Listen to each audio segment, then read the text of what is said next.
예수 그리스도께서 십자가에 돌아가시고 구속을 이루심으로 이 성경절이 이제 탄생한 것입니다.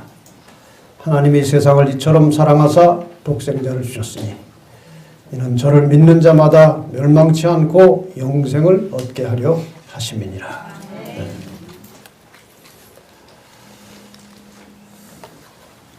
이 요한복음 3장 16절 못지않게 우리의 구원을 확신시켜주는 매우 중요한 성경절은 요한복음 5장 24절입니다. 내가 진실로 진실로 너희에게 이르노니 내 말을 듣고 말씀을 듣고 또 나 보내신 이 하나님을 믿는 자는 영생을 얻었고 얻을 것이고가 아니 현재 완료 얻었고 심판에 이르지 아니하나니 사망에서 생명으로 옮길 것이니라가 아니고 옮겼느니라.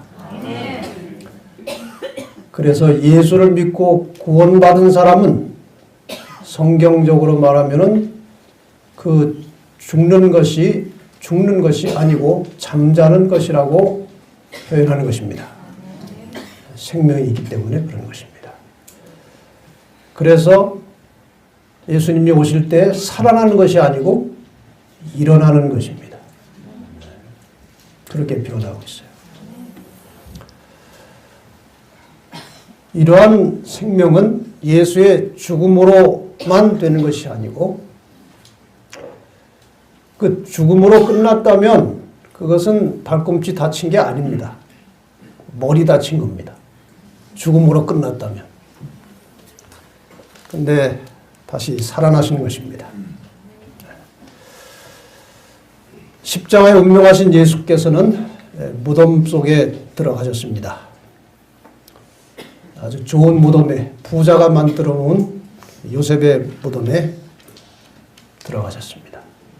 거기서 안식하셨습니다. 쉬셨고 일요일 아침에 부활하셨습니다. 살아나셨어요. 예수님께서 이 세상에 계시면서 성경이 기록된 대로 하면은 죽은 자 살린 것이 한 3번 나옵니다. 회당장 야이로의 딸 어린 아이를 죽음에서 살려내셨고, 그 다음에 과부의 아들 청년 아이를 살려내셨고, 그 다음에 나사로는 무덤 속에 들어가서 다 썩었는데 불러내셔서 나왔어요. 근데 그 사람들이 계속 살았습니까? 살다가 죽었습니까? 살다가 죽었어요. 그리스도 안에서 잠들었습니다. 그러나 예수의 부활은 다른 부활입니다. 영원한 생명의 부활이에요. 우리가 잠들었다가 일어나는 부활은 바로 그 예수의 영원한 생명의 부활입니다. 예수님께서 살아나셨습니다. 여자들이 참 용감해요. 이렇게 예수님께서 십자가에 돌아가신 다음에 제자들은 눈치만 보고 겁나가지고 숨어있고 그랬어요. 근데 여자들은 겁이 없어요. 무덤에 쫓아가는 겁니다. 일요일 아침에 쫓아가서 죽기 살기로. 근데 그 무덤 문이 열려 있었어요. 살아나신 것입니다. 천사가 여자들에게 일러 가로되 너희는 무서워 말라. 십자가에 못 박히신 예수를 너희가 찾는 줄을 내가 아노라. 그가 여기 계시지 않고 어디 무덤 속에 계시지 않고 그의 말씀하시던 대로 살아나셨느니라. 그 후에 어떤 일을 하셨는지 우리가 성경을 통해서 잘 알고 있습니다. 40일이 지났어요. 네, 제자들하고 이야기를 이런저런 얘기를 하시다가 갑자기 올라가신 겁니다. 인간 세상에서는 일어날 수 없는 일이에요. 프로펠러를 단 것도 아니고 날개를 단 것도 아니에요. 그냥 사람이 자기와 같이 살던 한 사람이 올라가는 겁니다. 어디로 올라가셨습니까? 네? 어디로 가신 거예요? 하나님이 계신 보좌로 가신 거예요. 거기서 오셨고 그리로 가셨어요. 믿으십니까? 네. 그런 게 믿음이에요. 믿음. 상식으로 과학으로 이해할 수 없는데 우리는 100% 믿어요. 가신 겁니다.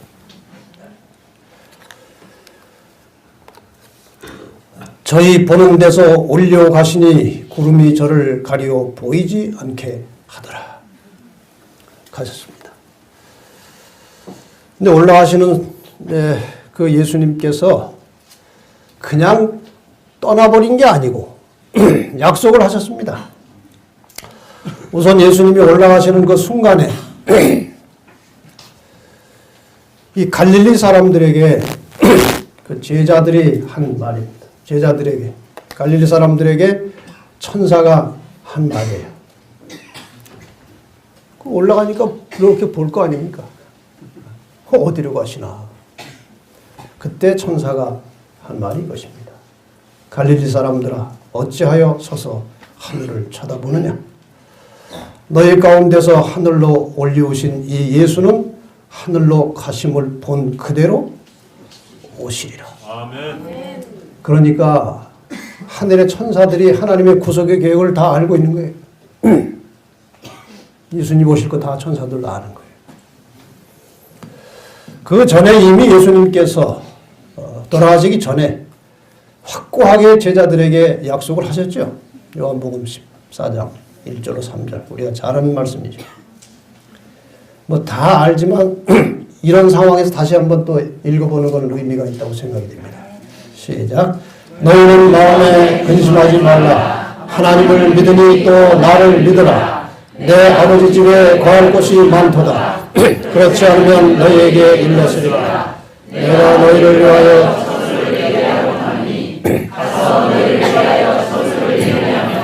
내가 다시 와서 너희를 내게로 영접하여 나 있는 곳에 너희도 있게 하리라. 나 있는 곳 하늘에 너희도 있게 하리라.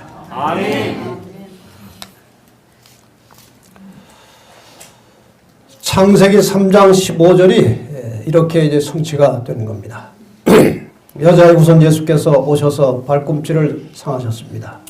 돌아가시고 부활하시고 승천하셨습니다.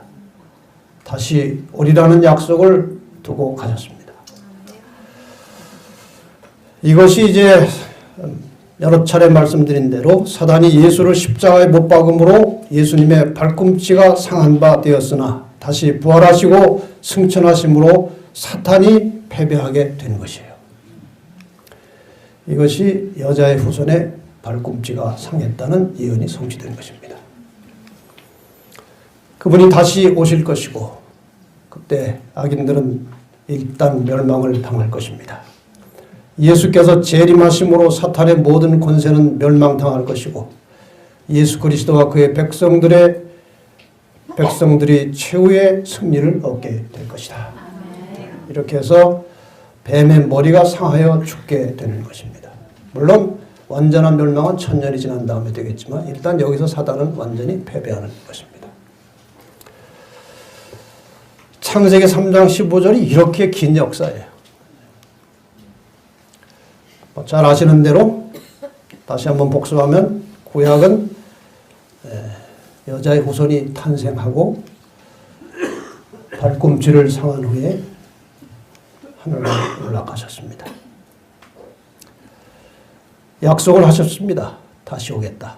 그분은 분명히 다시 오실 것입니다.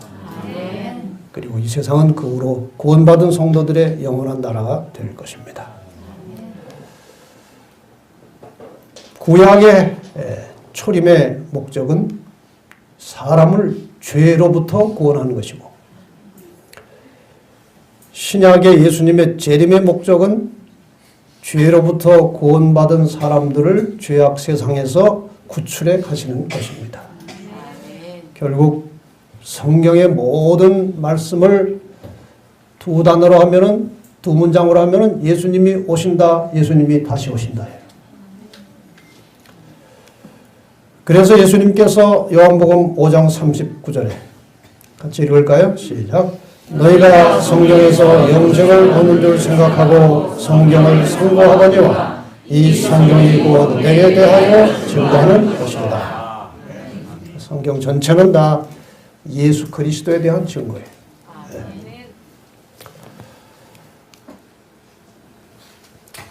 이 두 가지 사건이 동시에 정확하게 기록된 성경절이 히브리 9장 28절입니다.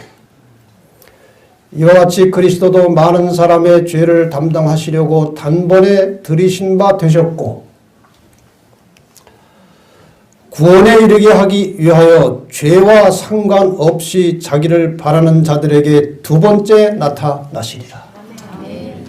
이 속에 초림과 재림이 다 들어있어요. 이 재림에 관한 이 말씀 중에 죄와 상관없이라는 말이 예수님에 관한 것입니까? 우리에 관한 것입니까? 그 예수님이 죄와 관계없이 두 번째 오시겠다는 거예요? 아니에요. 죄와 상관없이 사는 자들을 데리러 오시겠다는 거예요. 그래서 재림 성도들은 날마다 죄를 해결하고 살아야 되는 거예요. 죄를 품고 살면 안 돼요. 죄를 해결하고 살라는 것입니다. 1차적으로 날마다 하루에 품은 죄는 해 넘어가기 전에 씻어내고 자는 것이 그리스도인의 1차적인 목표예요. 근데 너무나 억울하고 너무나 분해가지고 하루 만에 안 풀어질 것도 가끔 있어요. 근데 그러다 갑자기 죽으면 대단히 곤란합니다. 그래서 매일 해결해야 되는, 그래서. 근데 이 해결이 안 됐을지라도 아무리 늦어도 금요일 해 넘어가기 전에는 해결을 하라는 거예요. 그리고 거룩한 시간 속에 들어갈 때는 모든 인간과의 불편한 관계를 다 청산하고 속으로 하나님과 뭔가 이렇게 떳떳하지 못한 것 다 씻어내고 정결한 상태로, 준비된 상태로 안식일에 들어가서 거기서 구원을 확인하고 경험하여 그 안식일에 주님이 오시더라도 성천할 수 있도록 살라는 것입니다. 이게 그리스도인의 목표예요. 제가 가끔 예를 들었습니다만은, 예전에 90년대 한참 그 재림 신앙 부흥할 때가 있었어요. 책도 만들어서 나눠드리고 한참 했습니다.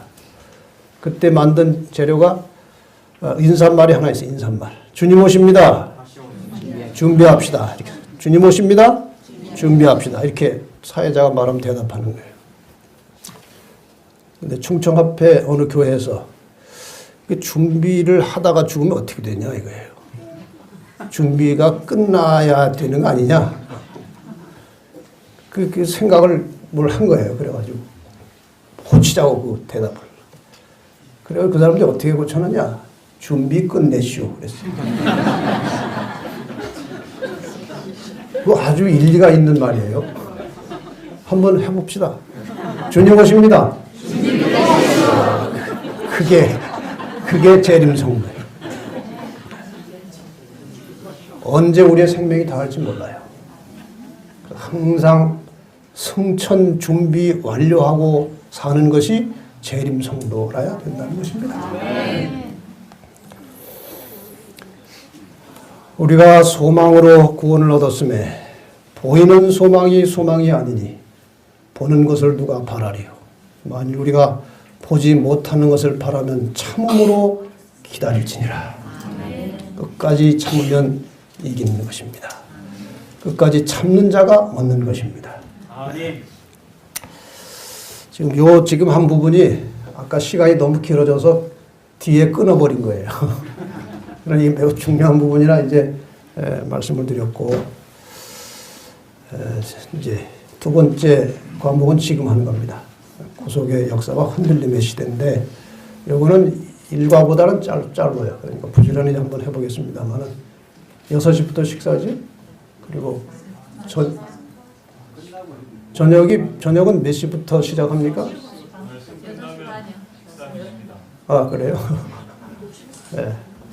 어쨌든 좀 줄이지만 할 건 좀 해야 되니까 이게 상당히 이거 좀 녹음을 하고 있어서 이거 하다 말면 또 안 되거든요. 그러니까 우리가 가운데까지 가봅시다. 첫째 시간에는 이 구속의 역사를 구속의 핵심 주체이신 예수 그리스도를 중심으로 지금 쭉 설명을 드렸어요.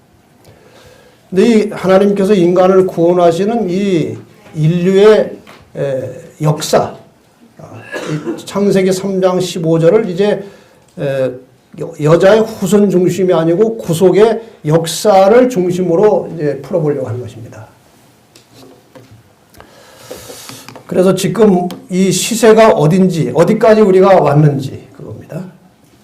역대상 12장 32절 말씀은 제가 목회하는 동안에 대단히 중요한 구절로 생각하고 이렇게 실천하려고 애쓰던 성경절이에요.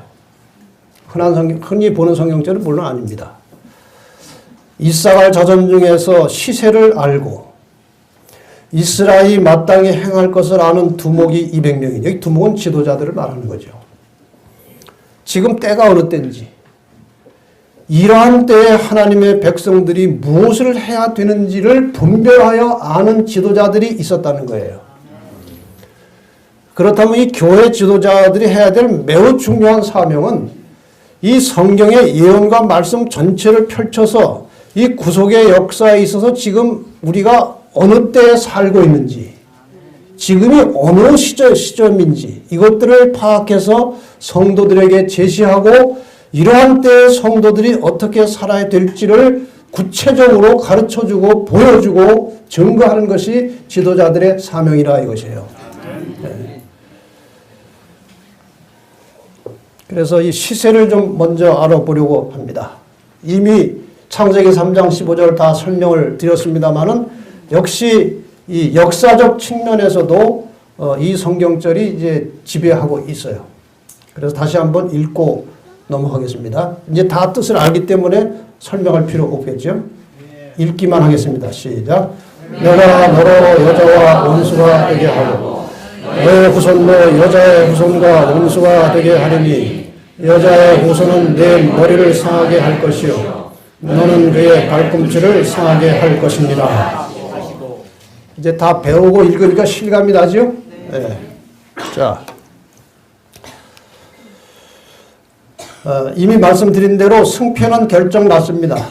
선과 악이, 여자와 여자의 후손, 뱀과 사탄의 때리자, 악이 싸우면 선이 발꿈치를 상할 것이고 악은 머리를 상하게 되어 결국 발꿈치를 상했던 선이, 여자와 여자의 후손이 이기고 머리를 상한 악이 패배해서 멸망하는 것입니다. 그래서 성도들에게 끊임없이 주시는 권고의 말씀은 인내하라는 거예요. 너희의 인내로 너희 영혼을 얻으리라. 너희의 인내로 너희 영혼을 얻으리라. 히브리 10장 36절에도 너희에게 인내가 필요함은 너희가 하나님의 뜻을 행한 후에 약속을 받기 위함이라.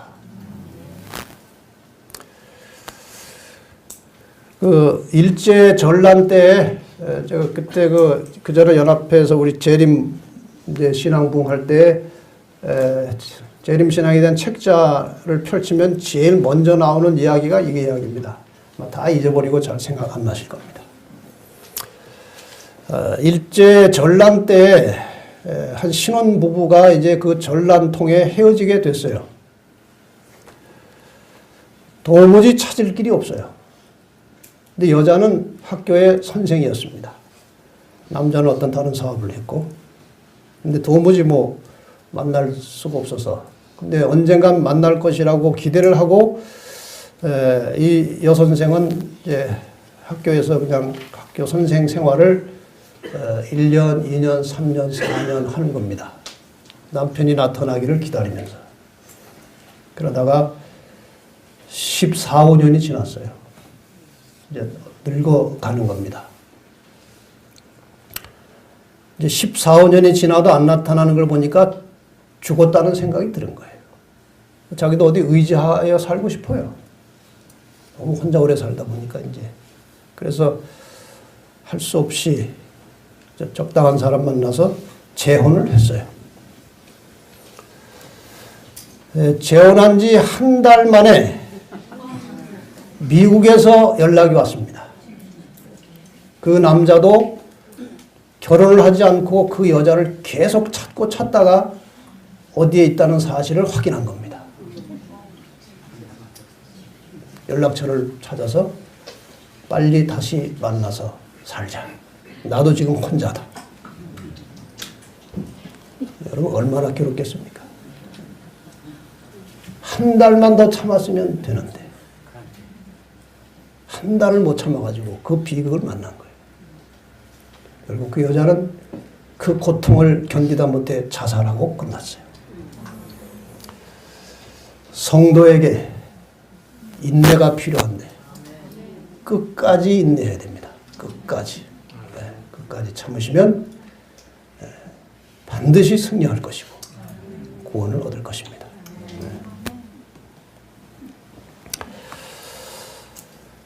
성경의 전체 구도를 보면 뭐 어떻게 이것이 성경이 편집이 되고 기록되는지 정확한 절차는 모르지만 아주 이 구도가 대칭 구조로 잘 돼 있어요. 창세기 1장과 2장을 보면 창조가 나옵니다. 창조. 제일 성경 마지막 계시록 끝에 2장 21장과 22장을 보면 새하늘과 새 땅이 나와요. 재창조된 겁니다. 아시죠? 창세기 세 번째 장을 펴면 죄가 시작됩니다. 창세기 3장에서 타락하고 죄가 시작돼요. 근데 끝에서 세 번째 장 계시록 20장을 보면은 죄가 끝나는 장면이 나와요. 사단이 잡혀요. 천년기가 나와요. 죄가 끝나는 거예요. 그럼 창세기 4장부터 계시록 19장까지는 무슨 역사입니까? 죄의 역사입니다. 죄의 역사예요. 예수 그리스도의 십자가를 중심으로 이루어지는 선악간의 대쟁투의 역사가 창세기 3장 15절을 선포한 이후로 계속되는 것입니다. 물론 그 이전에 하늘에서도 선악의 싸움이 있었습니다만은 지금 성경에 기록된 것을 그대로 보면 이렇습니다. 이 시작된 죄의 해결은 예수님의 초림으로 죄가 해결된 것입니다. 이 죄악의 세상의 역사는 그분의 재림으로 끝나는 것입니다. 이것이 성경 전체의 구도예요.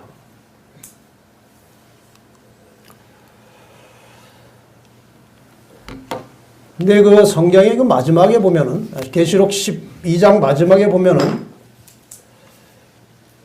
여자의 남은 자손이라고 나와요. 여자의 남은 자손. 이 교회 역사의 마지막을 장식할 릴레이로 말하면 마지막 주자가 여자의 남은 자손인데 그들이 하나님의 계명을 지키고 예수의 증거를 가진 자들이다. 이렇게 나와요. 이 여자의 후손에 대해서는 다음 시간에 다시 좀 깊이 공부를 할 것이기 때문에 근데 우리가 여기서 좀 생각해 볼 구절이 하나 있어요. 그 여자의 남은 자손이라고 되어 있어요. 근데 여기 영어 성경에 보면은 NIV, 킹 제임스 버전에 보면은 remnant, 이게 남은 자의, 남은 자손이라는 뜻이에요. of her seed, 이거는 여자의 후손이라는 뜻이에요. 이 seed는 씨거든요. 여자의 후손의 남은 자손이에요. 그러니까 이 번역은 조금 미흡한 거예요. 헬라어 원어를 찾아봐도 이게 이렇게 되어 있어요. 그 여자의 후손의 남은 자손이에요. 그러니까 여기 이 남은 자손은 예수 그리스도의 혈통을 이어가는 사람들이에요. 혈통뿐 아니라 예수 그리스도의 정신을 이어받고 이어가는 사람들이에요. 헐시드라고 되어 있어요. 그래서 그 여자의 후손의 남은 자손들의 계보를 상세하게 그리면 매우 복잡하기 때문에 우리가 그냥 알고 있는 이름들 몇 가지를 가지고 그 계보를 그리면 이렇게 됩니다. 아담이 셋을 통해서 이제 계보가 이어집니다. 그 다음에 이제 노아가 나오고, 아브람이 나오고, 야곱이 나오고, 유다가 나와요. 유다. 그 야곱의 그 12지파 중에 주전 722년에 아수르가 쳐들어와가지고 북방 이스라엘의 10지파를 거의 다 쓸어버렸어요. 근데 남방에는 누가 남아있었는가 하면은 베냐민 지파 조금 하고 유다 지파가 주류가 있었어요. 유다 지파. 근데 이 아수르와 유다 지파도 쓸어버릴 능력이 얼마든지 있는 나라입니다. 근데 유다는 건들지를 않았는지 못했는지 유다는 남아있었던 거예요. 왜 유다가 남아있어야 됩니까? 예수가 이 혈통으로 나와야 되기 때문에 하나님께서 이 혈통을 그냥 붙들고 계시는 거예요. 하나님께서 이 세상 역사를 주관하실 때 거의 인간의 자유의지에 맡기셔요. 온갖 악한 일들이 많이 벌어져요. 인간의 자유의지에 다 맡기시고 흘러가도록 두시다가 하나님께서 인간을 구원하시는 구속의 역사에 차질이 생길 만한 사건이 발생하면 간섭하십니다. 그래서 유다 자손은 남았어요. 그래서 오늘날 이스라엘 백성들을 우리가 유대인 하잖아요. 왜냐하면 다른 민족들은, 다른 지파는 거의 다 죽었어요. 거의 유다 지파만 남았어요. 대부분이. 그래서 유대인이라고 하는 거예요. 이스라엘 사람들. 유대인. 이들의 혈통을 통해서 예수께서 오신 거예요. 제자들이 예수의 정신과 가르침을 계승했고, 교회가 타락했지만 개혁자들이 다시 이것을 계승했고, 이 개혁자들이 미처 다 개혁하지 못한 진리들을 찾아낸 사람들이 남은 자손들이에요. 이 남은 자손들의 이 발생되는 과정을 제가 이번에 좀 상세하게 다시 이제 살펴가지고 이제 만들어가지고 왔어요. 공부를 다시 하겠습니다. 이것은 이 남은 자손들에 의해서 마지막에 구원받을 백성들이 형성이 되는데 그들이 14만 4천이에요. 이렇게 이제 여자의 후손의 남은 자손의 혈통이 이렇게 이어져 온 거예요. 지금 이렇게 이런 죄악의 역사를 선과 악이 대립되는 개념으로 이렇게 쭉 풀어서 설명하면 이제 이런 도표가 나와요. 인류 초기의 역사를 보면은 인간은 이 그냥 자연 상태 그대로 두면 선해진 것이 아니고 악해집니다. 악해져요.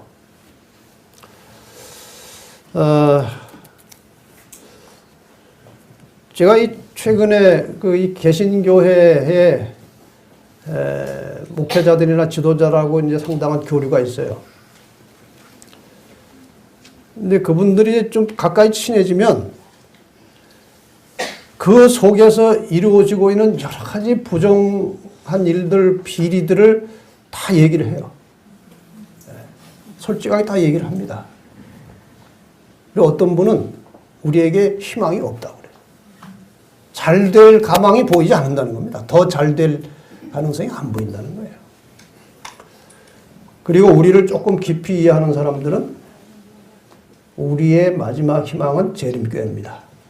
이렇게 얘기하는 사람들이 가끔 있어요. 지금 근데 우리가 우리를 살펴보면 또 한심하거든요. 그렇지 않습니까? 근데 적어도 재림 성도들은 진리를 깨달으면 진리대로 살려고 굉장히 애쓰는 사람들이 모인 것이 재림교회예요. 적어도 우린 그런 각오는 되어 있습니다.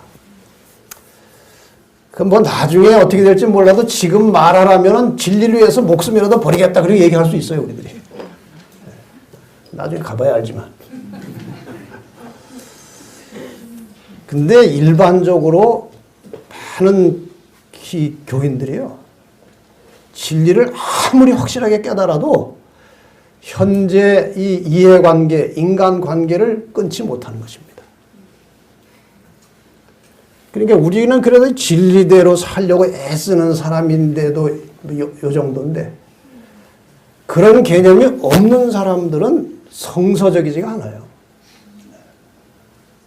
그래서 인간은 언제나 이렇게 가만히 관리하지 않고 가만두면요, 악해집니다. 재림 성도도 마찬가지예요. 인간의 본성이 악이기 때문에 이 흐르는 물을 역류하려면요, 이 죄된 본성을 가지고 흘러가는 이 인간의 속성을 이걸 거스려서 하나님의 뜻을 따라 살려고 할 때는 굉장한 에너지가 들어가야 되는 거예요. 그래야 현상 유지예요. 흐르는 물에 상당한 에너지를 들여서 수영을 하면 서 있습니다. 올라가려면 더 많은 에너지가 들어가야 돼요. 그래서 우리가 진리대로 살 때는요, 정말 날마다 순간마다 성령의 역사와 그 능력을 의지하지 않으면 그냥 이 죄된 속성과 이 죄악의 조류에 죽이 맞아가지고 잘 흘러가게 돼 있어요. 초기의 역사 보세요. 그때는 지금보다 훨씬 지력이 있고 훨씬 탁월한 도덕성이 있었던 시대임에도 불구하고 인간은 언제나 똑같은 거예요. 그래서 다 죄인이 되고 노아 집 하나 남은 거예요.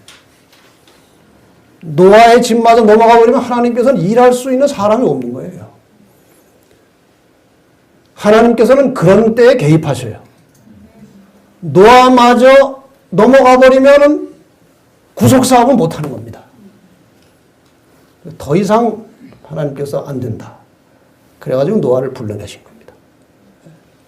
역시 결과를 보세요. 아무도 회심하지 않았어요. 그리고 노아마저 넘어갔으면 끝나는 거예요. 그 아슬아슬한 순간에 하나님께서 이제 개입을 하시는 거예요. 완전 타락한 겁니다. 그 모든 마음에 생각하는 것이 항상 악할 뿐임을 보시고 노아를 불러내시고 홍수로 일단 세상을 심판하셨어요. 노아 후손들이 이제 역사를 이어갑니다. 한동안은 정신 차리고 잘 나갔지만 여러 세대가 지나면서 홍수고 뭐고 다 잊어버린 악한 세대가 또 다시 왔어요. 바벨탑을 쌓는 것입니다. 하나님께서 바벨탑 쌓지 못하도록 중지하시고 구속 사업을 위해서 여자의 후손이 태어날 씨를 하나 선택해서 사람을 불러내셨는데 그분이 누굽니까? 아브라함을 불러내십니다. 아브라함의 후손 이스라엘 민족을 통해서 이제 하나님께서 일을 하신 거죠. 이 역사가 굉장히 길지만 간단하게 표시하겠습니다. 그러나 이스라엘 역시 오랜 세월이 흐르면서 국가적으로 배도하게 됩니다. 그들이 그렇게 기다리던 메시아가 왔지만 거절한 겁니다. 십자가에 못 박았어요. 사탄이 얼마나 역사를 많이 합니까? 유대 관리의 제사장의 많은 사람들이 그가 메시아인 줄 확인하는 단서가 여러 가지로 있음에도 불구하고 자존심 때문에 거절했어요. 인간의 자존심이 그렇게 무서운 겁니다. 자존심 때문에 거절했어요. 결국 집단적으로는 메시아를 거절했지만 이 땅에 그리스도와 복음은 남게 되었고 예수 그리스도의 십자가를 통해서 제자들이 이 땅에 이제 복음을 전하는 후손으로 남은 겁니다. 성령 받은 제자들에 의해서 초기 교회의 역사가 열립니다. 성령 충만한 제자들이 나가서 외칠 때 그 능력이 얼마나 위대했던지 짧은 시간 안에 로마 거의 전역을 복음으로 물들였어요. 수많은 그리스도인들이 생겨난 것입니다. 그러나 결국 그 시대가 지나면서 교회는 타락하기 시작했어요. 타락한 풍토 속에서 위대한 권력과 힘을 가지고 등장한 교회가 로마 교회죠. 1000년 이상 중세 암흑시대를 지배했어요. 근데 개혁자들이 나타났습니다. 뭘 들고 나타났어요? 성경을 들고 나타났어요. 로마 교회는 성경을 다 덮어버렸어요. 인간의 권위, 인간의 전통, 성경과 왜곡된 엉뚱한 교리들 만들어가지고 이제 암흑시대가 열렸지만 개혁자들이 성경을 들고 일어났고 성경에 의해서 개신교회가 펼쳐졌습니다. 오직 성경으로. 그러나 이 개신교회 역시 세속화되어 버립니다. 진리를 별로 좋아하지 않아요. 그러니까 이 교회를 지도하는 사람들은 이 세상에 안착하려고 하면 안 돼요. 항상 재림을 향해서 움직이고 살아야 부패하지 않아요. 이 세상에 안착하고 살려고 하는 순간부터 썩는 겁니다. 물은 흘러야 돼요. 많은 교회 이 당시 지도자들이 교회가 막 커지고 막 이렇게 힘도 생기고 돈도 생기고 하니까 이게 좋은 거예요. 여기 돈 맛하고 명예 맛을 보면요, 사람이 이제 병드는 거예요. 교회 안에서도 마찬가지예요. 그래서 개신교회가 어떻게 타락해가지고 왜 바벨론이 되는지 그 과정은 나중에 이제 공부를 다시 할 겁니다. 여기에 이제 이 개신교회가 부패하고 타락한 상태에서 재림 운동이 일어납니다. 재림 운동. 이 재림 운동이 전개되는 과정 속에서 개신교회가 바벨론이라는 사실이 드러나요. 이 남은 자손들이 거기서 뛰쳐나와가지고 구별된 사람 무리가 되어가지고 성경의 진리를 차곡차곡 다 찾아내는 것입니다. 그 역사는 나중에 다시 하고요. 이들은 성경 중에서도 계명을 핵심적으로 들춰낸 사람들이에요. 남은 자손들. 예언이 그렇게 되어 있어요. 여자의 후손의 남은 자손들은 하나님의 계명을 지키고 예수의 증거를 가진 사람들이라고 표현되어 있어요. 이 남은 자손들에 의해서 심판시대가 열립니다. 이 남은 자손이 전하는 새 천사의 기별은 이 세상의 심판과 재림을 경고하는 메시지예요. 이 새 천사의 기별은 나중에 또 다시 하겠습니다. 이 심판시대에 이 세상은 어떻게 되느냐? 영적 바벨론화 되는 거예요. 그래서 내 백성은 바벨론에서 나오라고 하는 메시지가 새 천사 기별에 붙어 있어요. 다시 공부하겠습니다. 이것은. 이렇게 해서 이 심판을 경고하는 이 마지막 새 천사의 기별과 또 영적 바벨론에서 분리되어 나오는 사람들과 이 재림교회 성도들 중에서 알곡이 가려지면서 형성되는 마지막 구원받을 백성들이 14만 4천입니다. 그렇게 해서 구원받을 자와 구원받지 못할 자가 구분되고 불의한 자는 그대로 불의하고 의로운 자는 그대로 의롭라고 하는 하늘의 명령이 떨어지는 순간에 모든 인간 역사는 끝나고 주님이 오시는 것입니다. 죄악은 끝나고 하늘 왕국이 시작되는 겁니다. 지금 이 도표가 성경 전체의 이 인류의 역사를 이제 요약해 놓은 거예요. 성경 어디를 들어가든지 이 속에 들어있어요.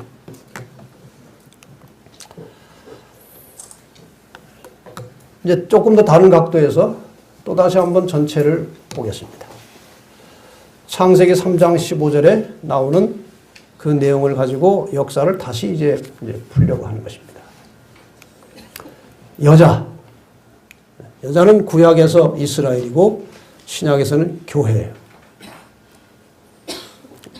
이 이스라엘과 교회가 끊임없이 세속의 세력으로부터 이제 공격을 받는 거예요. 이 이스라엘을 뱀이, 용이, 이제 사탄의 후손들이 공격합니다. 이스라엘을 제일 첫 번째 국가적으로 핍박한 나라가 어느 나라입니까? 이스라엘을. 잘 생각하세요. 이스라엘 민족이 어디서 만들어졌습니까? 네? 애굽에서 만들어졌고 애굽이 핍박하는 거예요. 여자와 여자의 후손에 대한 공식적인 국가적인 핍박의 시작은 애굽이에요. 근데 이 애굽의 핍박은 아직 여자의 후손이 태어나기 전인데 사탄의 전략은 여자의 후손이 태어나지 않게 하는 것입니다. 그래서 이스라엘을 공격하는 거예요. 이스라엘을 전멸시키려고 하는 겁니다. 여자의 후손이 이스라엘을 통해서 태어날 것을 사탄이 알아요. 여자의 후손, 자기의 머리를 상하게 할 여자의 후손이 태어나지 않도록 하는 것이 사단의 1차적인 전략이에요. 그 대표적인 사례가 애굽에서 나온 거예요. 이스라엘의 남자아이를 낳으면 다 어떻게 하라고 그랬어요? 죽여버리라 해요. 그럼 남자 다 죽이면 누구만 남아요? 여자만 남아요. 여자끼리 살다 보면 어떻게 됩니까? 멸종이 되는 겁니다. 멸종.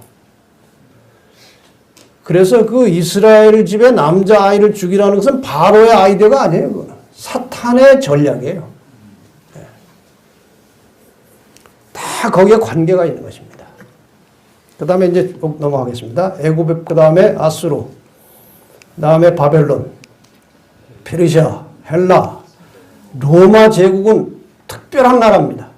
로마 제국은 구약의 여자도 핍박했고 여자의 후손도 핍박했고 신약의 여자도 핍박한 하나님을 대적하는 대표적인 세력이 로마예요. 로마 제국, 로마 교회예요. 로마 제국 열국으로 분열됐다가 그 열불 사이에서 작은 뿔이 올라왔습니다. 그게 로마 교회입니다. 이게 엄청난 교회의 핍박을 가져왔어요. 상처받고 뒤로 들어갔어요. 역사의 무대 뒤로 들어갔어요. 근데 계시록 13장에 뭐라고 되어 있어요? 죽게 된 상처가 나음에 온 땅이 이상히 여겨 짐승을 따르더라. 지금 그게 보이는 거 아닙니까? 지금 보이는 거예요. 온 세상이 짐승을 존경하고 따라가고 있어요. 신비할 정도로. 그 태어난 목적은 계시록 12장에 예언된 계시록 12장 마지막에 예언된 여자의 남은 자손을 공격하기 위해서 13장이 시작되자마자 그 짐승이 나타나는 거예요. 그 관계가 이제 나중에 설명될 것입니다. 남은 자손을 공격하기 위한 거예요. 이렇게 해서 이 로마 교회와 남은 자손의 이 그 투쟁이 이 싸움이 마지막입니다. 뒤에 더 이상 없어요, 역사가. 예언된 역사가 없어요. 이게 끝입니다. 그 다음에 이게 다 창세기 3장 15절에 나오는 주인공들이에요. 이 주인공들의 이 결합된 싸움의 역사를 지금 푸는 중이에요. 후손, 여자의 후손, 이때 오셨죠. 이 싸움이 끝나면 다시 오십니다. 데리러. 그리고 1000년이 흘러가요. 그리고 지구는 황폐한 상태로 있다가 1000년이 지나면서 하늘의 모든 구원받은 가족들이 이 땅으로 다시 내려오면서 예수님은 3번 이 땅에 오십니다. 그리고 이 땅에서 하나님께서 나라를 세우시는 것입니다. 이게 창세기 3장 15절을 풀어놓은 그림이에요. 역사입니다. 이 속에 다 들어있어요. 이 긴 역사를 동그라미 하나에 집어넣으면 이런 겁니다. 지금 인간의 역사는 하나님께서 원래 계획하셨던 이 영생이라고 하는 이 선을 벗어나서 영원이라는 이 시간을 벗어나서 헛바퀴를 돌고 있다고 보면 맞습니다. 헛바퀴 역사가 돌고 있는 거예요. 창조하셨습니다. 인간이 타락했어요. 홍수 심판, 지금 다 나왔던 얘기들입니다. 바벨탑 반역, 아브라함을 통해서 이스라엘이 형성되었고 이스라엘을 통해서 예수께서 오셨죠. 예수의 출임. 그 다음에 초기 교회 역사가 열렸고 교회는 세속화됐고 종교 암흑 시대가 있었고 종교 개혁이 일어났고 개신교회가 커졌고 그러나 세속화된 상태에서 남은 교회가 탄생했고 남은 교회가 탄생한 것이 1860년 그리고 63년에 이제 조직을 갖췄죠. 1929년에 얼마 지나 1929년에 로마 교황권이 다시 살아났습니다. 바티칸을 되돌려받고 그 다음에 이제 결국 이 싸움이 벌어질 것이고 재림하십니다. 재림하고 1000년이 지나고 나면은 이제 재창조하고 끝나는 거예요. 이게 지금 헛바퀴 도는 거예요. 헛바퀴. 이 헛바퀴 도는 이 역사를 한 단어로 하면 회복이에요. 회복. 원래 상태로 돌아가는 거예요. 태초에 하나님이 창조하신 그 천지가 하늘과 땅이 이 역사가 끝나면서 새 하늘과 새 땅으로 다시 시작되는 거예요. 이것이 그 역사입니다. 지금 우리는 이쯤에 살고 있다고 보면 되겠죠? 이게 조금 여기 더 가까이 가야 되는데 조금 멀어졌어요. 자, 이제 우리는 여기에 주목을 해야 되는 거예요. 지금 시대가 여기 시대거든요. 여기 시대. 아마 사단이 온갖 방법을 동원해서 이 남은 자손들을 이제 괴롭힐 것입니다. 신앙을 포기하게 할 것입니다. 스스로 물러가도록 유혹도 하고 외부의 핍박을 통해서도 물러가게 하고 그런 역사가 이제 준비되는 과정에 우리가 있는데 매우 아슬아슬한 시기에 우리가 살고 있다는 것이에요. 그래서 이 시대를 가리켜서 YF는 흔들림의 시대라고 말합니다. 흔들림의 시대. 지금 몹시 흔들리고 있어요. 이 교회가. 그래서 이 흔들림의 시대에 흔들림이 어떻게 오는지 그것을 몇 가지 설명드리려고 하는 것입니다. 누가복음 22장 31절과 32절에 시몬아 시몬아 보라 사단이 밀가부르듯 하려고 너희를 청구하였으나 이게 흔드는 거예요. 사단이 우리를 흔들고 있다는 거예요. 매 순간마다 그리스도와 연결된 믿음을 유지하지 않으면 그 사단의 흔들림에 떨어지는 것입니다. 가만히 있지 않거든요. 가래 뽑은 기별 2권 162페이지에 이렇게 기록되어 있습니다. 흔들림을 당할 수 있는 것은 무엇이든지 흔들리게 될 것입니다. 오직 영원한 반석에 저들의 영혼들을 고정시킨 자들만이 굳건히 설 수 있을 것입니다. 자기 자신의 지식만을 의존하고 계속적으로 그리스도 안에 거하지 않는 자들은 그대가 보이는 것과 같은 그러한 변절의 대상이 될 것입니다. 만약 그대의 신앙이 인간적인 기초에 근거해 왔다면 우리들은 그러한 변절밖에는 더 기대할 것이 없을 것입니다. 인간적인 신앙, 인본주의적인 신앙의 기초에서 신앙을 한 사람들은 결국 흔들리면서 떨어져 나갈 수밖에 없다는 결론이에요.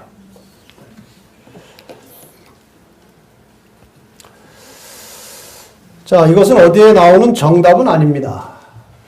근데 제가 예내신과 우리의 현실의 여러 가지 문제들을 종합해서 그 전에는 제가 3가지 정도의 흔들림에 대해서 설명을 했습니다. 근데 이번에 좀 깊이 연구해 보니까 대략 한 6가지 정도가 나옵니다. 뭐 더 나올 수도 있겠지만 지금 제가 이렇게 정리한 것은 6가지예요. 흔들림이 세속화, 자연스러운 겁니다. 아주 긴장해서 정말 믿음을 지키기 위해서 투쟁하지 않은 사람들에게는 아주 자연스럽게 세속화 현상이 오는 거예요. 그 다음에 배금 사상이에요. 돈 때문에 신앙이 허약한 사람들이 부지기수입니다. 지금 돈 버는 일 중단하고 신앙에 전심전력하면 그 신앙이 아주 좋아질 사람들이 돈 버는 일에 시간과 노력을 투자함으로 서서히 신앙이 식어지고 불평 나오고 하는 것이 오늘 이 교회의 현실이에요. 돈을 숭배하는 거예요. 그 다음에 이설과 이단에 의해서 흔들려 떨어집니다. 이 교회에 계속해서 이설 운동이 있었어요. 많은 사람들이 떨어져 나갔습니다. 이 운동 때문에. 그 다음에 네 번째는 하나님이 흔드시는 것입니다. 고든기별이에요. 요즘 교인들이 아주 편안한 설교만 좋아해요. 양심을 찌르는 설교를 싫어합니다. 부담스러워해요. 그러다 보니까 복음의 핵심은 서서히 사라지고 그냥 달콤한 위로의 기별만 들으려고 하는 속성이 생긴 거예요. 그러다 보니까 거기에 맞춰서 설교하다 보니까 설교가 서서히 핵심을 잃어가고 있는 거예요. 고든기별. 듣기 싫어서 나가는 거예요. 그 다음에 광신주의예요. 인간은 언제나 양극으로 왔다 갔다 해요. 아주 타락하든지 또 지나쳐가지고 이 균형을 안 잡혀요. 이 신앙에 있어서 매우 중요한 단어는 밸런스예요. 균형이에요. 균형. 좌우로 치우치지 않는 신앙이에요. 중심을 잡으라는 거예요. 중심. 그 다음에 마지막으로 완전히 흔들어 떨어뜨리려고 하는 사단의 전략은 육체적 핍박입니다. 이 나머지 흔들림에서 그래도 살아남았던 수많은 사람들이 육체적 핍박이 오면은 아주 쉽게 신앙을 버릴 거라고 했어요.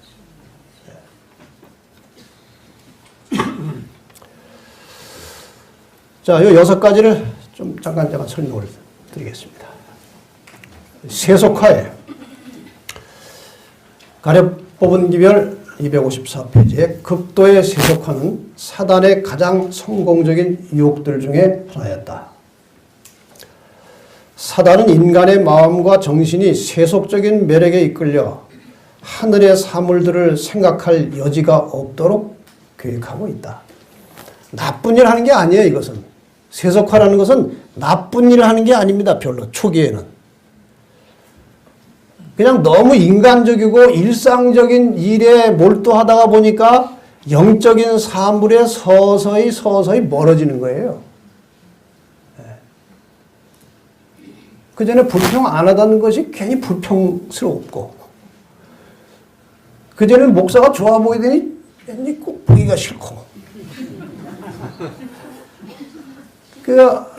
그 전에 성경 보고 우리 전도합시다 하면 아멘 했는데 그 소리 들으면 굉장히 기분이 별로 부담되고, 이런 변화가 세속화예요. 열심히 고 잘 믿던, 예수 믿고 열심히 일하던 사람이 갑자기 타락하지 않아요. 이런 세속화의 과정을 거쳐서 나중에 톡 건들면 떨어지는 겁니다.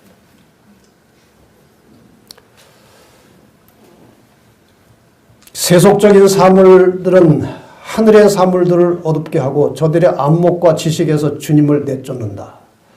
참된 것 대신에 거짓 이론들과 거짓 신들을 섬기고 있다. 사람들은 세상의 화려한 광채와 장식에 완전히 매혹되고 있다.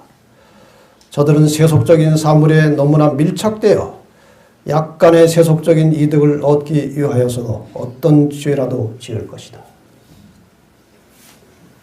이게 세속화예요. 내가 지금 어느 경점에 있는지, 세속화와 투쟁하고 있는지, 세속화의 조류에 밀려 떠내려가고 있는지, 이걸 좀 살펴보시기 바랍니다. 네. 자, 이것도 정답은 아닙니다. 그러나 관찰해 보니까 우리의 현실 생활에서 재림 성도들을 세속화시키는데 사단이 사용하는 도구들이 이런 것들이 있구나 하는 제 느낌이에요.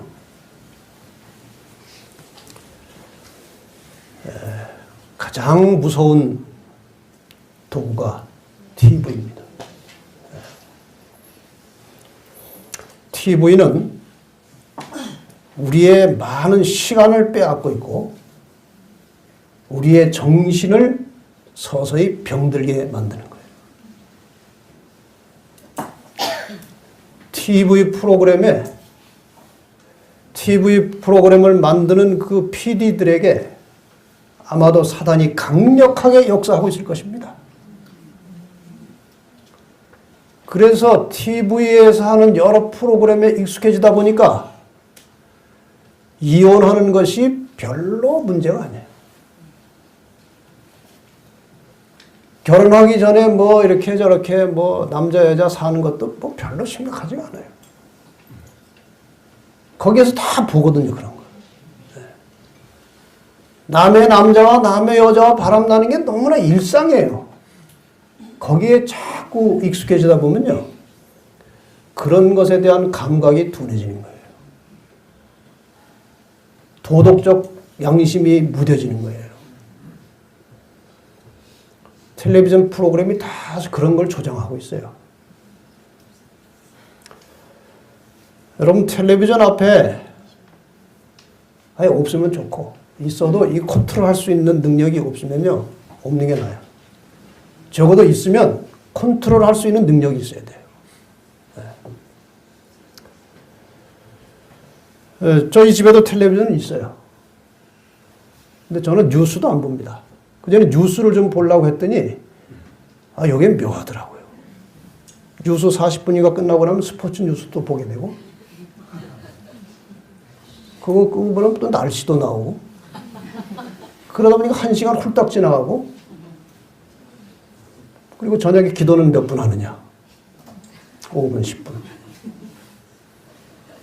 이게 반복되고 있는 거예요. 재림 성도들이 지금 거의 여기에 반복되고 있어요. 그래가지고 영성이 생길 리가 없거든요. 이게 지금 세속화의 결정적인 도구입니다.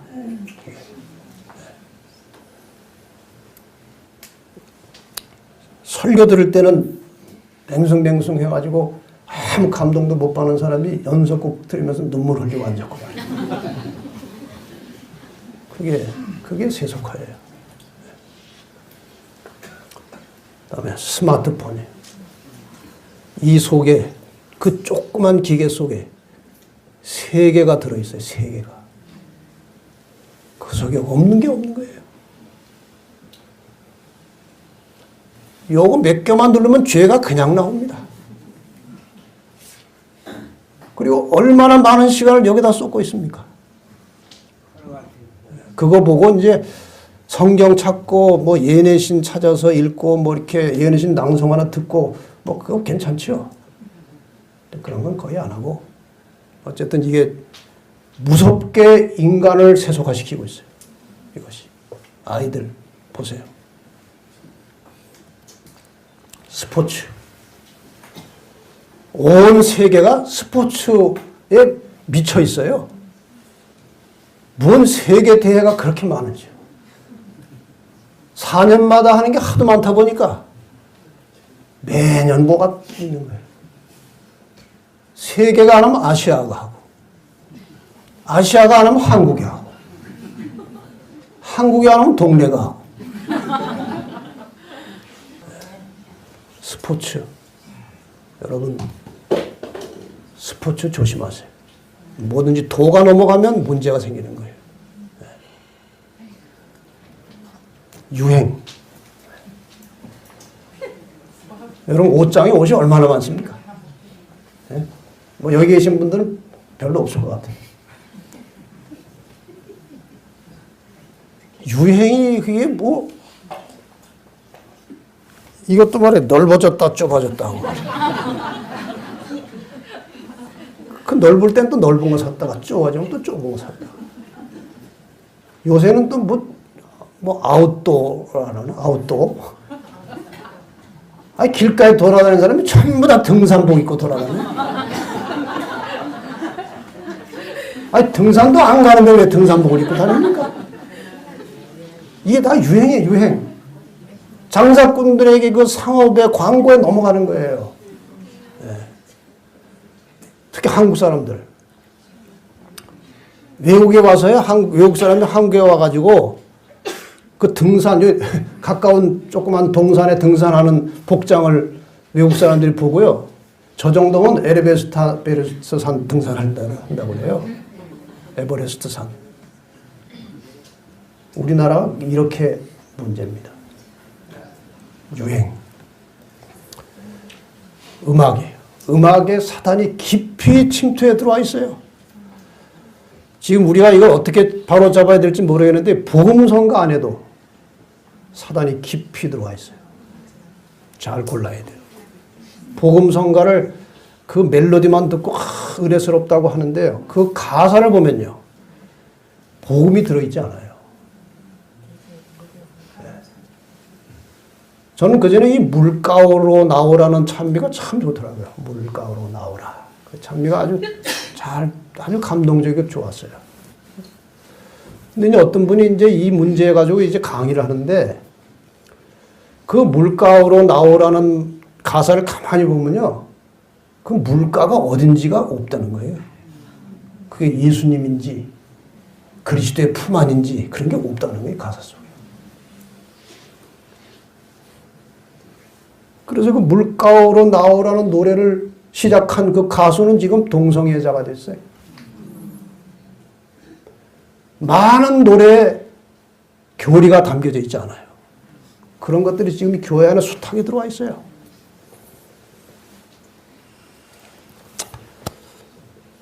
노래방 다니시는 분 계시면 회개하세요. 왜 거기 가서 노래합니까? 왜 거기 가서 노래 집에서 찬미하지? 찬미와 가사는 1절도 못 외우는 사람들이 많아요. 유행과 가사는 4절까지 다 외워.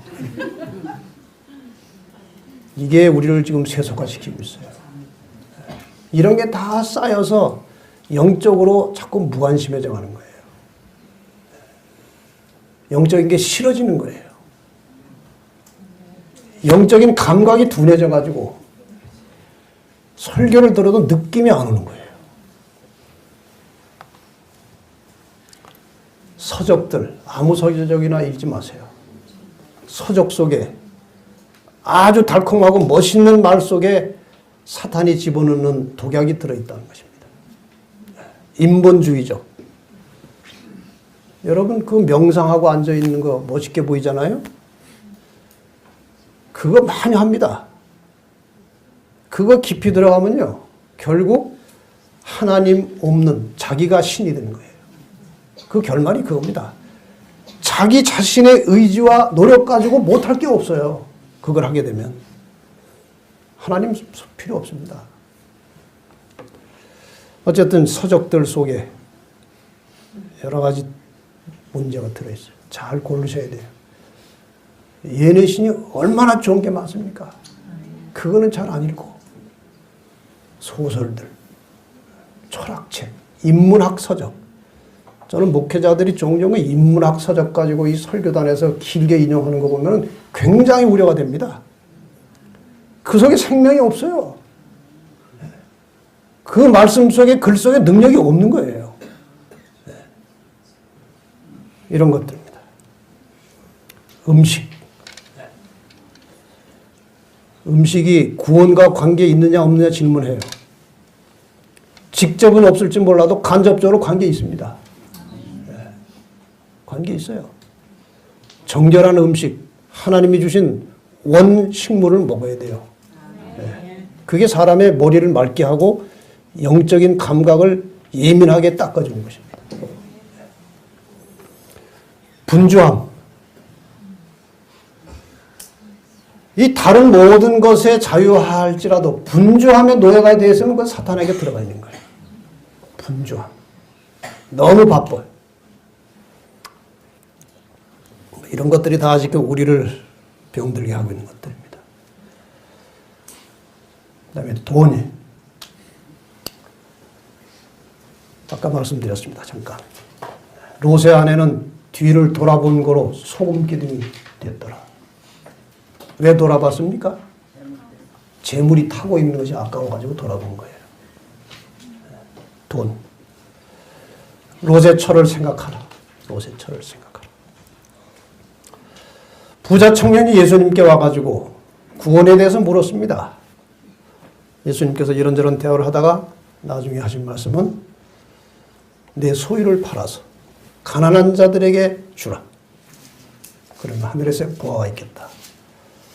이 청년이 재물이 많음으로 영생을 포기하고 근심하며 돌아갔어.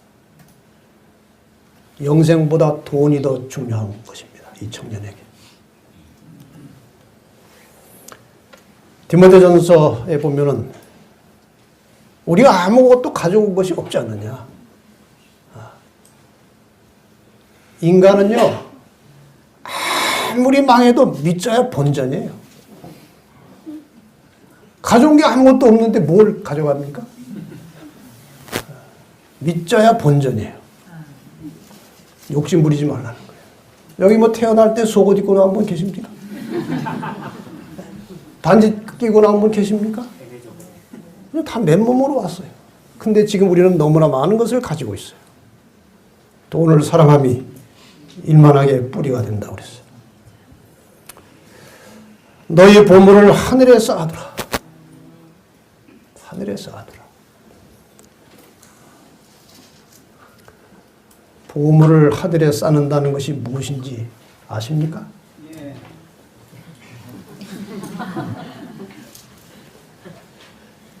저는 잘 몰라가지고 연구를 했어요. 도대체 하늘에 보물을 쌓는다는 게 뭐냐 이거예요. 목사님이 글 쓴 걸 제가 읽었는데요. 아 예. 제가 그거 이제 궁금해가지고 연구해가지고 나온 거예요. 상상문 89페이지에서 저는 답을 찾은 거예요.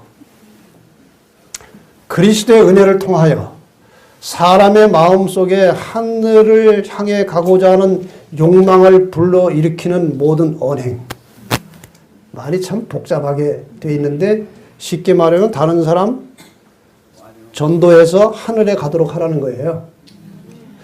사람의 마음속에 하늘을 향해 가고자 하는 욕망을 불러일으키는 모든 언행이 전도 아닙니까? 그 다음에 그리스도와 같은 품성의 형성에 이바지 하는 모든 노력은 하늘에 보물을 쌓고 있는 것이다. 이게 하늘에 보물을 쌓는 거예요.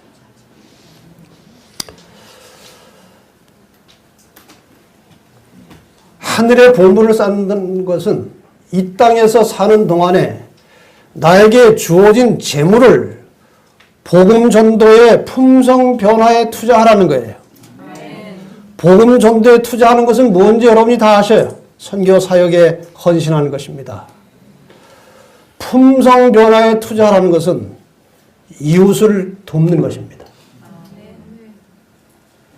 예매신에 보면은 계속 인간의 품성을 이야기할 때마다 이기심을 버리라고 그랬어요. 이기심.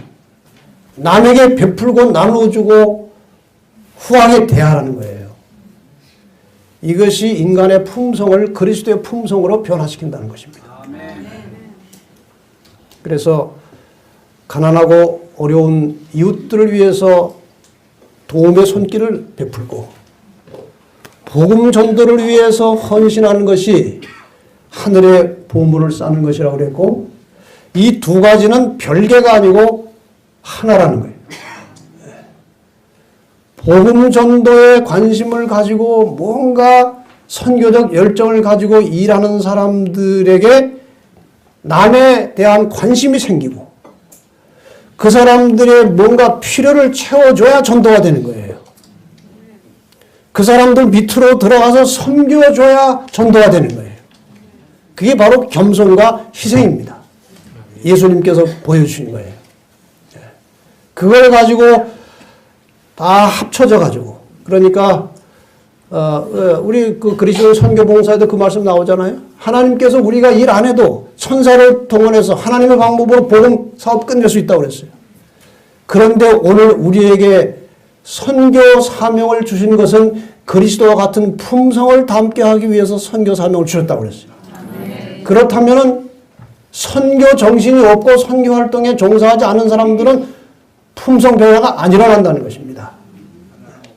결국 품성의 변화는 내가 죽고 남을 살려내는 거예요. 나의 가진 모든 것을 가지고 남을 이롭게 하는 것이 품성의 변화를 만들어내는 동력이에요. 그리고 그것이 온 우주를 지배하는 하나님이 내려주신 생명의 법칙이에요. 그래서 하나님께서 계속해서 이 말씀을 우리에게 하시는 것입니다. 하늘의 보물을 쌓으라는 거예요. 그래서 식물교훈에 이렇게 말씀하고 있는 것입니다.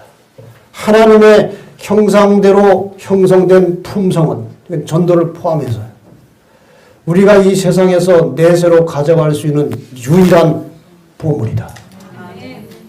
우리가 지금 이 땅에서 노력해서 쟁취한 것 중에 하늘까지 가져갈 수 있는 것은 품성밖에 없습니다. 뭐 재산, 무슨 권력, 명예, 이거 뭐 다 그 하늘 갈 때는 다 쓰레기예요. 그리고 현실에서도 돈에 의해서, 권력에 의해서 만들어지는 영향력은 그건 일시적입니다. 돈 떨어지면 영향력 없어져요. 그 권력이 끝나면 힘이 없어요. 저도 아직은 연합회장이기 때문에 말을 하면은 그래도 듣는 척 해요. 예를 들어서 360에다가 저기 어디 어려운 데가 있는데 두유 한 200상자 좀 보내주시면 좋겠습니다. 금방 보냅니다. 병원에 어려운 환자가 이제 부탁이 오면은 원장님에게 이런 환자가 있는데 디스카운트 좀 충분히 해 주십시오. 보내십시오. 충분히 해줍니다. 또 저한테 다 부탁하지 마세요. 그 쉬운 일이 아니에요. 그런데 그 영향력은요, 올해 12월이면 끝납니다. 그 뒤에는 내 말 안 들어요. 제가 여기 뭐 어디 출장 갈 때 내리면 가방을 누가 자꾸 들으려고 그래요, 옆에서. 가방 들어주려고 그래요. 가방 내가 든다. 왜 그러냐고 그래요. 연합회장 아닐 때도 가방 들어줄 거냐고. 이거 계속 누가 들어주는 거 버릇되면요, 나중에 연합회장 아닐 때도 내리면 누가 가방 들어줄 사람 없나 찾거든요. 그거 다 그거 별거 아니에요.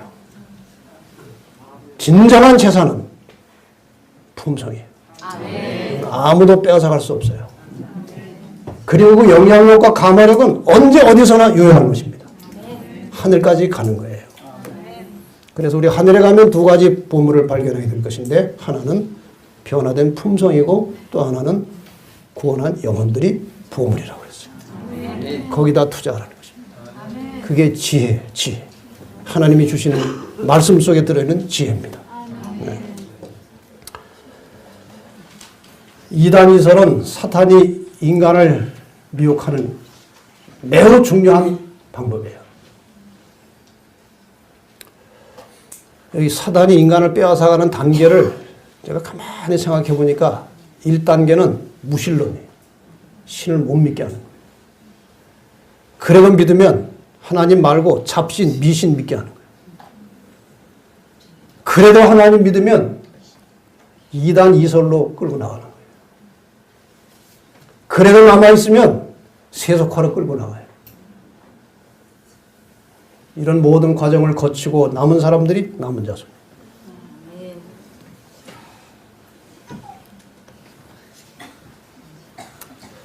여러분, 절대로 이설에 기웃거리지 마시기 바랍니다. 디모데후서 4장 3절 4절에 때가 되면, 말세입니다 이거는. 사람이 바른 교훈을 받지 않고 귀가 가려워서 자기의 사욕을 좇을 서색을 많이 두고 또 그 길을 진리에서 돌이켜 허탄한 이야기를 조치리라. 이게 이설입니다. 아래 뽑은 기별 1권 14페이지. 마지막 때가 가까울수록 신자들에게 혼란을 주는 이단과 이설이 많이 대두될 것을 성경은 이미 경고한 바 있다. 그러므로 어떤 이유에서든지 성경과 예내신의 일관된 사상에서 이탈하게 하고 한 백성으로서의 하나님의 교회를 어려움에 빠뜨리는 것이 얼마나 무서운 일인지를 이 기별들은 분명하게 알려준다.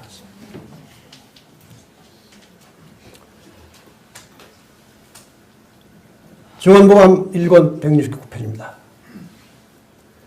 그러나 하나님께서는 교회를 인도하신 모든 증거에도 불구하고 안식일을 지키노라고 공언하면서도 교회를 떠나 독립적으로 움직이며 그들이 선택한 대로 믿고 행하는 자들이 현재도 있고 앞으로도 있을 것이다. 그들의 관점은 혼돈되어 있다.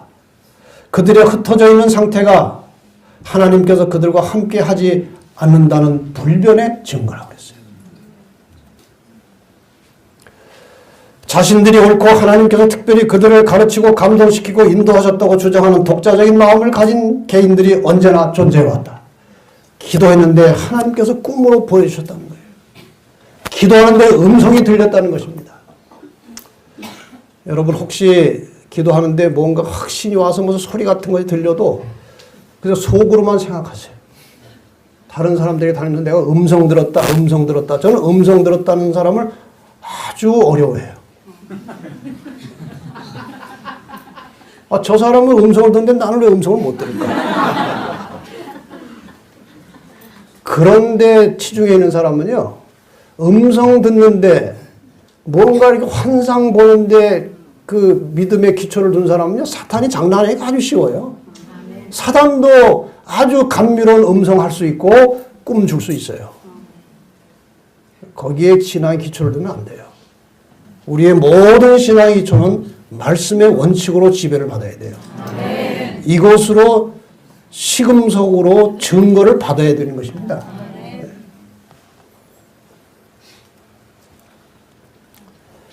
하나님께서는 한 백성을 인도하고 계십니다.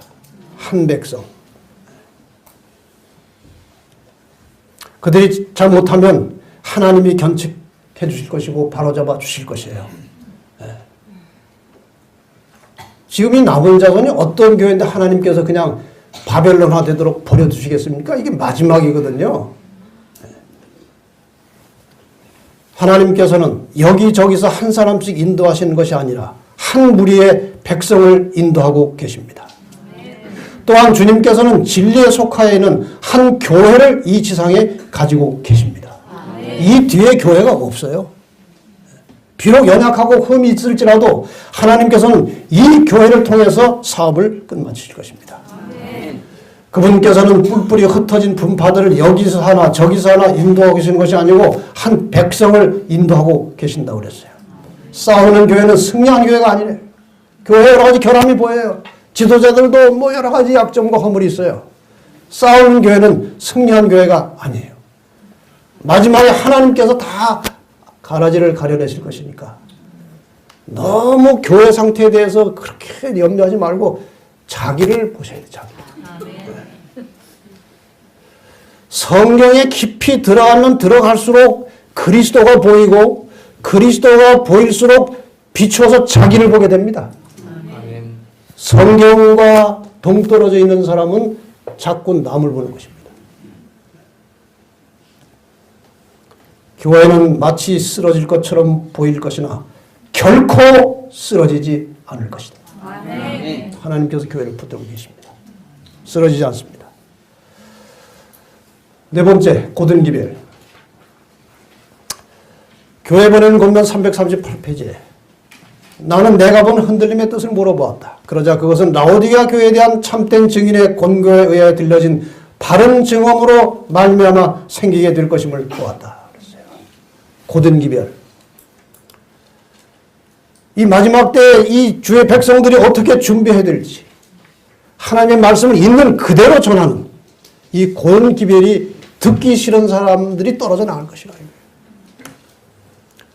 여러분 이 고든기별이 전파될 때 성령의 감동으로 달게 말씀을 받으시고 그 기별에 의해서 자신의 삶을 고쳐나가는 그러한 성도들이 되시길 바랍니다. 하나님의 말씀을 내 사정에 맞출 것이 아니고 내 생활을 하나님의 기별에 맞추어서 변화되고 사는 것이 그리스도인이에요. 그것이 필요하다는 거예요. 어떤 사람들은 이 솔직한 증언을 받아들이지 않을 것이라고 그랬어요. 늘 기도하고 말씀을 가까이 하는 사람은 증언을 들을 때 그것이 하나님에게서 온 기별인지 사람의 소리인지 분별할 수 있을 것입니다. 그를 위해서 늘 기도하시기 바랍니다. 광신주의. 사람들이 그리스도를 앞질러 가고 주님께서 저들에게 맡기지도 않은 일을 할 때 미지근하고 부요하여 부족한 것이 없다고 생각하며 물질이 많아서 아무것도 필요 없다는 라오디게아 교회 상태에 머물러 있을 때 사단의 목적이 성취된다고 그랬어요. 어떤 사람은 너무 앞서가서 사단의 밥이 되고 어떤 사람은 너무 교만해서 너무 세속화돼서 사단에게 넘어가고 이 두 분의 사람들에 대해서 경고한 것입니다. 광신주의와 오류가 섞인 이론은 각종 양상을 진리라고 주장하면서 하나님의 남은 백성들 사이에 침투하게 될 것이다. 계속해서 역사적으로 침투해 들어왔어요.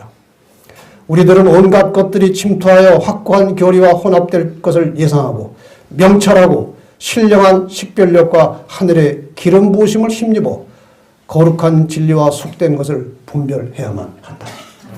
여러분 계속 기도하시기 바랍니다. 진리와 오류를 분별할 수 있는 지혜를 달라고 기도하시고 성령께서 나의 세상과 나의 모든 삶을 지배하시도록 항상 기도함으로 하나님의 뜻이 무엇인지 분별하여 순종하는 믿음을 가지고 사시기 바랍니다. 마지막으로 육체적 핍박입니다. 이제 이 마지막 때에 어떤 일이 있게 될 것인지 예수님께서도 예고해 주셨습니다. 너희가 핍박을 받을 것이다. 여기저기 끌려다닐 것이다. 형제들에게도 핍박을 받을 것이다. 22절 너희가 내 이름을 인하여 모든 사람에게 미움을 받을 것이나 나중까지 견디는 자는 구원을 얻으리라. 나중까지 견디는 자는 핍박에도 불구하고 견디는 자는 구원을 얻으리라. 가인이 동생 아벨을 쳐 죽였습니다. 아벨이 핍박을 받았어요. 이스라엘 백성들이 선지자들을 죽였어요. 선지자들이 핍박받았어요. 타락한 교회가 성도들을 핍박하고 죽였습니다. 마지막 시대에도 동일한 핍박이 올 것입니다. 하나님의 계명에 충실한 자들에게 동일한 핍박이 온다는 것입니다. 결국 이 마지막에 남은 자손들을 핍박하기 위해서 국가의 권력과 종교가 연합해가지고 남은 자손들을 공격할 것입니다. 여러분 남은 자손들이 얼마나 강한지 이걸 보면 알아요. 어떻게 보면 한 줌도 안 돼. 세상의 세력으로 한 줌도 안 되는데 이 남은 자손들을 박멸하기 위해서 온 세계가 연합해서 덤벼든다는 말이에요. 그만큼 이 남은 자손이 강하다는 겁니다. 함부로 할 수 없다는 거예요. 왜냐하면 목숨을 걸고 있기 때문에 그래요. 목숨 건 사람 한 사람을 못 맡기는 100사람이 못 당하는 겁니다. 그런 정신이 있을 때 이 교회와 성도들이 사는 거예요. 지금 이런 일들이 벌어지고 있습니다. 우리 현실에서. 지금 이 개신교회가 이 가톨릭과 연합하기 위해서 온갖 전선을 펼치고 있어요. 이거 우리 교회에서 나온 게 아니에요. 최근에 개신교회에서 나온 겁니다. 가톨릭에 놀아나는 한국교회. 가톨릭과 바람난 한국교회. 저런 걸 수십만 부씩 만들어서 뿌리고 있어요. 지금 개신교회 상당한 부분이요. 천주교회와 손을 잡고 있어요. 아주 공개적으로 노골적으로. 지난 5월 22일 드디어 한국천주교회와 기독교 교회 협의회 회원들이 모여가지고 한국 그리스도교 신앙과 직제협의회를 만들고 창립총회를 했어요. 거기에 지금 가입된 교단들이 유수한 교단들이 다 들어있습니다. 천주교 하나 돼서 거기에 이제 들어가지 않은 보수 교단에서 아까 그런 책들을 만들어서 뿌리는 거예요. 지금 이 남은 자손을 공격하기 위해서 온 세계 종교와 정치와 경제가 다 한 덩어리로 뭉쳐서 이 남은 자손들을 이 땅에서 쓸어버리려고 전략을 펴고 있다는 것입니다. 우리가 예언을 통해서 이 사실을 다 확인하게 되는 거예요. 근데 핍박이 없을 때에 이게 마지막에 있다는 것은 그동안 여러 다른 요소들에 의해서 떨쳐나가지 않았던 사람들이 핍박이 일어날 때 떨어져 나간다고 그랬어요. 핍박이 일어날 때. 그 연세가 높으신 장로님이 저하고 차를 타고 가다가 옛날에 우리 일제 때 종로경찰서에서 있었던 일을 저에게 실화를 들려줬어요.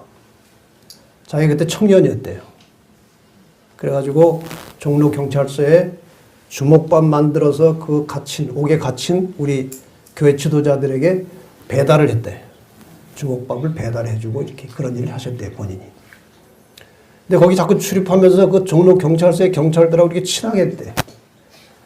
친하게 되니까 나중에 우리가 당신네 지도자들을 어떻게 알고 이렇게 잡아오겠습니까? 당신들 중에 누가 우리에게 가르쳐줘서 잡아왔습니까? 우리가 평상시에 견고한 믿음으로 우리의 신앙을 지키지 않으면 핍박이 올 때 변절자가 돼가지고 하나님의 집에 큰 욕을 돌리게 된다는 거예요. 이것이 인간입니다. 그래서 말씀하십니다. 내가 죽도록 충성하라. 그리하면 내가 생명의 면류관을 내게 주리라. 결국 이러한 마지막 핍박의 최종적인 호소는 계시록 13장 9절 10절입니다. 누구든지 귀가 있거든 들을지어다. 사로잡는 자는 핍박하는 자예요. 사로잡힐 것이요. 칼로 죽이는 자 핍박하는 자입니다. 자기도 마땅히 칼에 죽으리니 성도들의 인내와 믿음이 여기 있느니라. 우리를 핍박하는 자들 두려워하지 않고 끝까지 인내하면 그들이 잡힐 것이라는 거예요. 우리를 죽이려고 하는 자들이 있을지라도 우리가 끝까지 인내하고 믿음으로 견디면 그들이 죽을 것이라는 거예요. 그래서 성도들에게 인내가 필요하다고 말씀하십니다. 그러한 이야기를 드리고 마치겠습니다. 제가 고등학교 때 평행봉을 좀 했어요. 그래가지고 제가 그 당시 평행봉 하는 아이들이 별로 없어가지고 점심시간에 제가 평행봉을 하면요. 그 옆에 친구들이 쭉 둘러서가지고 구경했어. 근데 지금은요. 한 개도 못해요. 왜 그렇습니까? 평행봉 하는데 필요한 근육이 다 풀어지고 죽었어요. 근육이 없어요. 하고 싶어요. 옛날 하던 생각하면 할 것 같아. 근데 올라가면요. 이렇게 버텨있지도 못해요. 근육이 없어졌어요. 마음은 원이로 돼. 이게 바로 그거예요. 마음은 원이로 돼. 뭐가 약해서? 육신이 약해가지고 안 되는 겁니다. 신앙도 마찬가지예요. 신앙에도 근육이 필요해요. 매일의 생활 속에서 말씀에 순종함으로 신앙의 영적 근육을 키워놔야 마지막 핍박이 와도 견딜 수 있는 거예요. 지금 생각으로 내가 믿음이 있고 확신이 있는데 뭐 어떤 핍박이 와도 내가 못 견디겠느냐. 그때 가서 하는 얘기가 마음은 원이로되 육신이 약하도다 그겁니다. 그래서 지금 이때 어떤 경우가 있을지라도 말씀에 순종하는 삶을 사시기 바랍니다. 그게 우리의 근육을 만드는 거예요.